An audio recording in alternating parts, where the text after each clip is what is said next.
Hello everyone, welcome to session 6 of Learning Excel.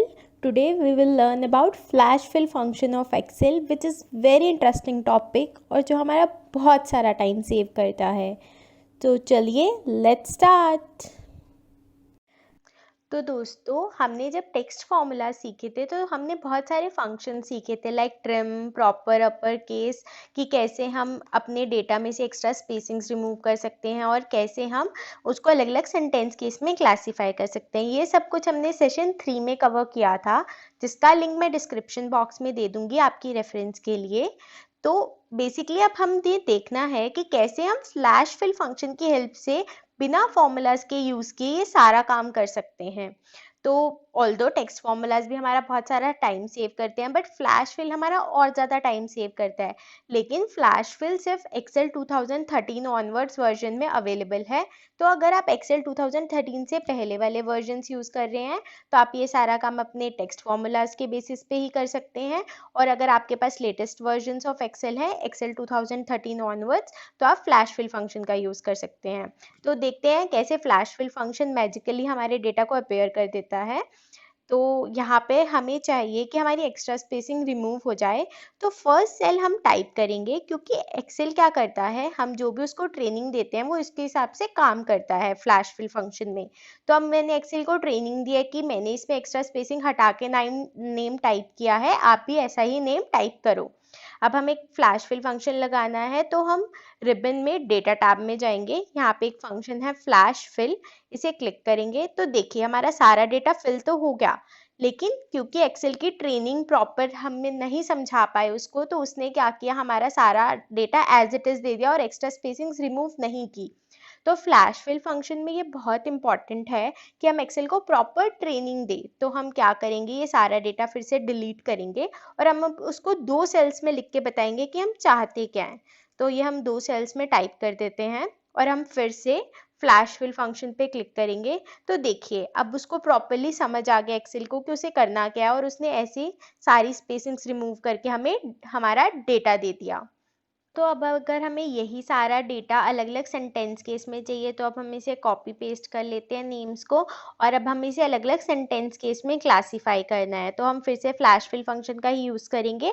हम example के लिए एक सेल में टाइप कर देंगे कि ये मेरे को प्रॉपर केस चाहिए, तो मैंने फर्स्ट सेल में टाइप कर दिया।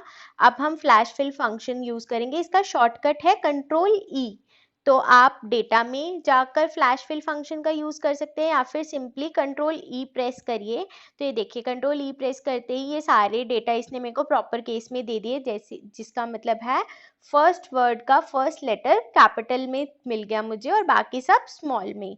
ऐसे हम जो भी इसको ट्रेनिंग देंगे, जैसे अब हमें सब कुछ अपर केस में चाहिए, हमारे डेटा में दो सब कुछ अपर केस में ही है, बट हम फिर से इसको अपर केस में टाइप कर देते हैं। और अब हम सिंपली कंट्रोल-E प्रेस करेंगे तो ये सारा डेटा हमारा अपर केस में आ गया। अब हमें सारा डेटा लोअर केस में चाहिए, तो हम एक एग्जाम्पल के लिए फर्स्ट सेल में टाइप करेंगे और फिर सिंपली कंट्रोल-E प्रेस कर देंगे, तो ये सारा डेटा हमारा लोअर केस में आ गया। तो दोस्तों इमेजिन कि हमारे पास 10,000 रोज या फिर हमारे पास बहुत सारा डेटा है, तो हमें कोई फॉर्मूला नहीं यूज़ करना, कुछ नहीं करना, हमें सिर्फ फर्स्ट लाइन या फिर फर्स्ट 2 लाइन्स एक्सेल को ट्रेन करना है कि हम क्या डेटा चाहते हैं, और एक्सेल खुद से वो डेटा हमारे लिए ऑटो पॉपुलेट करेगा। एक और एग्जाम्पल इसका मैं देना चाहूँगी, जैसे कि लेट्स से आपके पास कोई नेम और सरनेम है, आप उसको कॉन्कैटिनेट फंक्शन से एक साथ करते हैं, और वही सेम चीज़ हम यहाँ पर फ्लैश फिल से भी कर सकते हैं। तो फ्लैश फिल से हम क्या करेंगे, फर्स्ट सेल में टाइप कर देंगे और अब हम सिंपली कंट्रोल-E प्रेस करेंगे तो देखिए इसने सारे नेम हमारे कॉन्कैटिनेट कर दिए बिना किसी फॉर्मूला के यूज़ किए। तो अब हमें इन अवेलेबल नेम से कोई मेल आईडी बनानी है, तो मैं सबसे पहले इस डेटा को डिलीट कर देती हूँ। और अब हमें मेल आईडी में चाहिए first name dot surname @gmail.com। ये हमारी मेल आईडी है for the all the data. तो हम सिर्फ फर्स्ट सेल में टाइप करेंगे जो भी है हमारा gmail.com। तो ये डेटा हमने टाइप किया। अब हम सिंपली कंट्रोल-E प्रेस करेंगे तो देखिए बाकी सारी ईमेल आईडीज इसने नेम के हिसाब से ऑटो पॉपुलेट कर दी। तो फ्लैश फिल फंक्शन से हम बहुत सारा काम बहुत ही इजीली फटाफट कर सकते हैं। अब लेकिन फ्लैश फिल फंक्शन की एक लिमिटेशन है, ये लिमिटेशन मैं आपको बताना चाहती हूँ। फ्लैश फिल फंक्शन जो है वो कोई फॉर्मूला नहीं है, वो सिर्फ हमारा काम एक्सेल खुद से कर रहा है। जो काम हमें मैनुअली टाइप करना पड़ता, वो एक्सेल को हम सिखा रहे हैं और एक्सेल उसके बेसिस पे कर रहा है। तो आप देखेंगे जहाँ पे भी हमने डेटा पॉपुलेट किया, फॉर्मूला बार में कोई फॉर्मूला लिखा हुआ नहीं आ रहा है, तो ये एग्जैक्ट टेक्स्ट है। तो अगर हम ओरिजिनल डेटा चेंज करेंगे तो हमारे आउटपुट में कोई चेंज नहीं होगा। लेट्स से यहाँ पे अगर मैं नेम और सरनेम डिलीट कर देती हूँ तो भी मेरी मेल आईडी में कोई चेंज नहीं हुआ, या फिर यहाँ पे मैं लतिका भंसाली की जगह यहाँ पे जैन कर देती हूँ अगर, तो भी हमारे आउटपुट में कोई चेंज नहीं हो रहा है, क्योंकि कोई फॉर्मूला नहीं लगा हुआ है। तो आप ये बात मेक श्योर करो कि जब भी आप फ्लैश फिल फंक्शन का यूज करो तो आपका जो मेन डेटा हो, जिससे कि आपको ये सारे फॉर्मूलाज लगाने हैं, वो डेटा बिल्कुल ठीक हो और उस डेटा में कोई चेंज ना हो। क्योंकि अगर उस डेटा में चेंज होगा तो आपको ये फंक्शन फिर से एग्जीक्यूट करना पड़ेगा और ऑटोमेटिकली वो पॉपुलेट नहीं होगा। तो चलिए अब हम देखते हैं कि नंबर्स में हम कैसे यूज़ कर सकते हैं फ्लैश फिल फंक्शन को। सेम वही जो हमने टेक्स्ट फॉर्मूलाज में सीखा था, लेफ्ट मिड और राइट करना, वो कैसे फ्लैश फिल की हेल्प से होगा। ये वही कुछ जीएसटीएन नंबर लिखे हुए हैं हमने। अब हमें इनका स्टेट कोड चाहिए, तो हम सिर्फ फर्स्ट सेल का स्टेट कोड टाइप करेंगे और यहाँ पर क्योंकि ये 07 एक्सेल उठाता नहीं है तो सबसे पहले हम यहाँ पे एक कॉलन लगाएंगे और अब 07 टाइप करेंगे ताकि वो 0 पिक करे, अदरवाइज वो उसको नंबर में कन्वर्ट कर देता है। और अब सिंपली कंट्रोल ई प्रेस करेंगे तो देखिए हमारी सारे स्टेट कोड्स खुद आ गए और हमने कोई भी लेफ्ट का फॉर्मूला नहीं लगाया।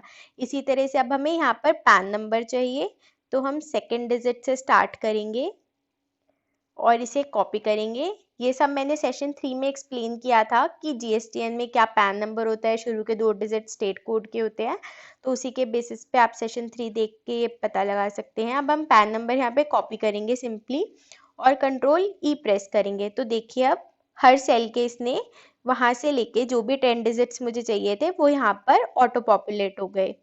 अब फिर से हमें राइट साइड में डेटा चाहिए, राइट साइड में 1Z2 हम यहाँ पे ये टाइप कर देते हैं जो भी हमारा लिखा हुआ है डेटा में, और फिर से कंट्रोल ई प्रेस करेंगे तो ये हमारा राइट साइड का बाकी सारा डेटा आ गया।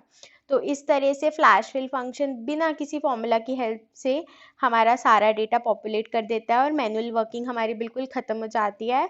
बट वही जैसा कि मैंने पहले कहा, वी हैव टू इंश्योर कि जो हमारा मेन डेटा हो वो चेंज नहीं होने वाला हो, क्योंकि अगर वो चेंज होगा तो हमारा जो आउटपुट है वो चेंज नहीं होगा, हमें फिर से वो आउटपुट में दोबारा फ्लैश फिल का फंक्शन यूज़ करना पड़ेगा।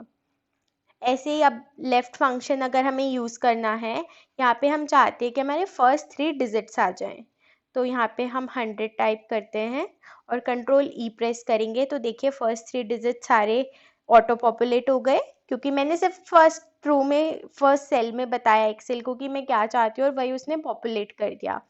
अब यही मेरे को अगर राइट साइड के डिजिट्स चाहिए, अगर मैं यहाँ पे 100 टाइप करूँ और कंट्रोल ई करूँ तो देखिए कोई पैटर्न एनालाइज नहीं कर पा रहा है एक्सेल। एक्सेल कोई पैटर्न एनालाइज क्यों नहीं कर पा रहा है? क्योंकि हमारा काफ़ी डेटा के बीच में गैप हो गया है। तो फ्लैश फिल में ये भी एक बहुत इंपॉर्टेंट है कि जो ओरिजिनल डेटा है आप उसके पास में काम करें। आप अगर उससे दूर सेल्स में जाके काम करेंगे तो फ्लैश फिल काम नहीं करेगा। तो सबसे पहले हम मिडल फंक्शन निकालते हैं। यहाँ पे अगर हमें 880 हमने टाइप किया, हमें मिड का नंबर मिल गया, कंट्रोल ई प्रेस किया हमने तो ये सारे हमारे मिड के नंबर 213844 856 ये हमारे सारे मिडल नंबर्स आ गए। अब अगर हमें राइट फंक्शन चाहिए, हम यहाँ 100 टाइप करके कंट्रोल ई करते हैं। ये देखिए क्या हुआ, एक्सेल ने हमें फिर से लेफ्ट डिजिट्स दे दिए, क्योंकि एक्सेल यहाँ पे स्टार्टिंग में भी 100 था और लास्ट में भी 100 था और एक्सेल कंफ्यूज हो गया कि उसको शुरू के डिजिट्स देने हैं लास्ट के। तो जब एक्सेल प्रॉपर ट्रेनिंग नहीं ले पाए तो हमें एक सेल की जगह 2 सेल्स में उसको ट्रेनिंग देनी चाहिए। तो यहाँ पे हमने सेल बाकी सब डिलीट करके, यहाँ 100 था, यहाँ हम 102 लिख देंगे और अब फिर से कंट्रोल ई प्रेस करेंगे तो अब देखिए अब उसे समझ आ गया कि हम उससे चाहते क्या है। अब ये हमारे कुछ इनवॉइस नंबर हैं जिसमें हम चाहते हैं कि हमारा ईयर ऐड हो जाए। हमने पहले सीखा था पहले के सेशंस में कि कैसे कॉन्कैटिनेट फंक्शन की हेल्प से या एम्परसेंड या कॉन्कैट फंक्शन की हेल्प से हम इसे ज्वाइन कर सकते हैं। अब हम देखते हैं कि कैसे फ्लैश फिल इसको ऑटोमेटिकली यहाँ पे मुझे इनवॉइस नंबर दे देगा मेरा। तो यहाँ पर हम फर्स्ट में इसको कॉपी कर लेते हैं अपने इनवॉइस नंबर को, यहाँ पे हम पेस्ट करते हैं और स्लैश मुझे चाहिए ईयर, तो यहाँ पे ईयर टाइप किया हमने। अब हमें सिंपली कंट्रोल ई प्रेस करना है, कंट्रोल ई। देखिए हमारे बाकी सारे इनवॉइस नंबर खुद से पॉपुलेट हो गए। तो बहुत सारा डेटा है दोस्तों, तो फ्लैश फिल फंक्शन का यूज करो और अपना टाइम सेव करो ताकि वो टाइम आप और प्रोडक्टिव चीजों में लगा सको। शॉर्टकट कीज बस हमें याद रखनी है फ्लैश फिल के लिए, जो कि है कंट्रोल प्लस ई। एक सिंपल सी ये शॉर्टकट की हमें याद रखनी है, जिससे हम अपना काम बहुत इजी बना सकते हैं। और अगर आपको यहाँ पे फ्लैश फिल फंक्शन डेटा में डिस्प्ले नहीं हो रहा है तो आप होम टैब पे जाइए। होम टैब में यहाँ फिल ऑप्शन में यहाँ पे लास्ट में फ्लैश फिल फंक्शन है, आप यहाँ से भी इसका यूज कर सकते हैं। और अगर आपको होम टैब में भी फ्लैश फिल शो नहीं हो रहा और डेटा टैब में भी नहीं हो रहा, तो आप फाइल में जाइए, फाइल में ऑप्शंस में, यहाँ ऑप्शंस में एडवांस्ड ऑप्शंस में यहाँ एडिटिंग ऑप्शंस हैं। इन एडिटिंग ऑप्शंस में यहाँ देखिए ऑटोमेटिक फ्लैश फिल का जो आपका बॉक्स है ये टिक होना चाहिए। अगर ये अनटिक होगा तो वो फ्लैश फिल डिस्प्ले नहीं होगा। आप इसको टिक करके ओके करेंगे तो आपका यहाँ पे फिल ऑप्शन में फ्लैश फिल आपको शो होगा, या फिर आपके डेटा टैब में भी डेटा टूल्स के अंदर फ्लैश फिल फंक्शन आपको शो होगा। तो दोस्तों फ्लैश फिल फंक्शन का यूज़ करिए और अपना बहुत सारा टाइम सेव करिए। और इस वीडियो को लाइक और सब्सक्राइब ज़रूर कीजिए, क्योंकि आपके लाइक्स और आपका सब्सक्रिप्शन ही मेरा मोटिवेशन है, जिससे कि मैं आपको और ऐसे अच्छे अच्छे फॉर्मूलाज बताती रहूँ। This is all for this session. Thank you for watching. Please subscribe to our channel Empty Your Cup and press the bell icon ताकि आपके पास सारी वीडियो के नोटिफिकेशंस आते रहें और आप कोई भी वीडियो मिस ना करें। एंड अगर आपको ये वीडियो अच्छी लगी हो तो please like this video and share with your friends and family so that maximum people can get benefit out of it. Thank you.